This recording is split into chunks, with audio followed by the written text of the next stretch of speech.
Okay, children, back to the story of the moving treasure box. So anyway, there we are in the desert. We got the lamp.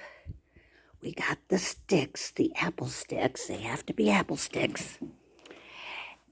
And we parked the car right where the box was going to be located. Unfortunately, they had built a government fence around the parcel of land where the box was buried.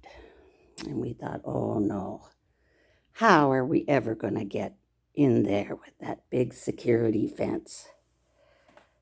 Anyway, the guys had brought shovels, and they says, well, we'll just dig a hole, a little tunnel under that big chain link fence.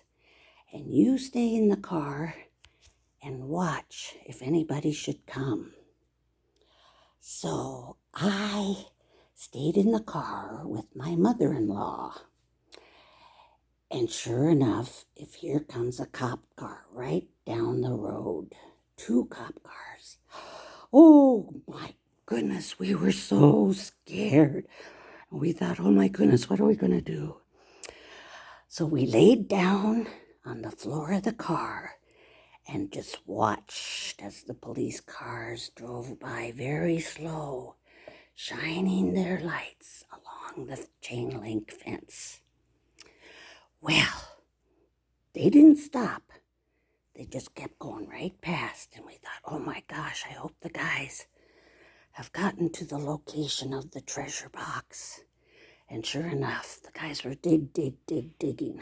Of course, we didn't have any kind of cell phone back in that day, but we could hear the shovels clanking, digging the rocks out.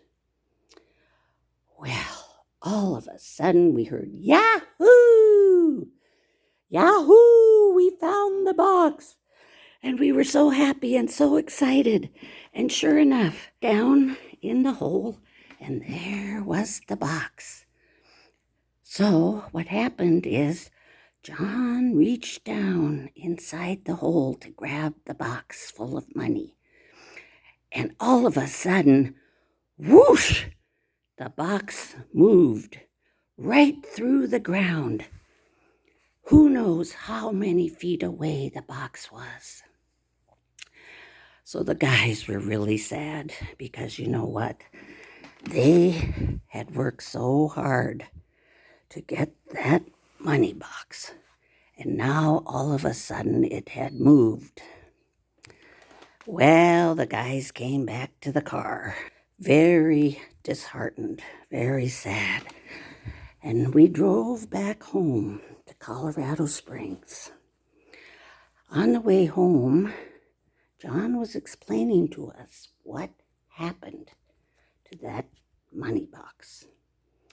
And he said sometimes a spell would be cast over the money.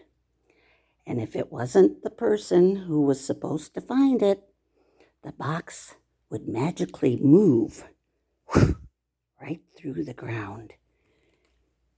Apparently, we weren't the ones who were supposed to find the money.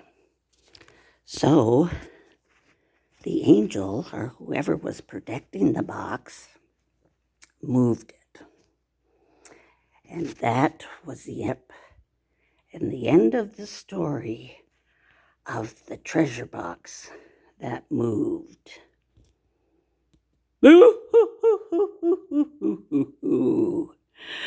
An interesting story at best. Remember, everybody, say your prayers and say a prayer for Grandma B. Bye-bye now.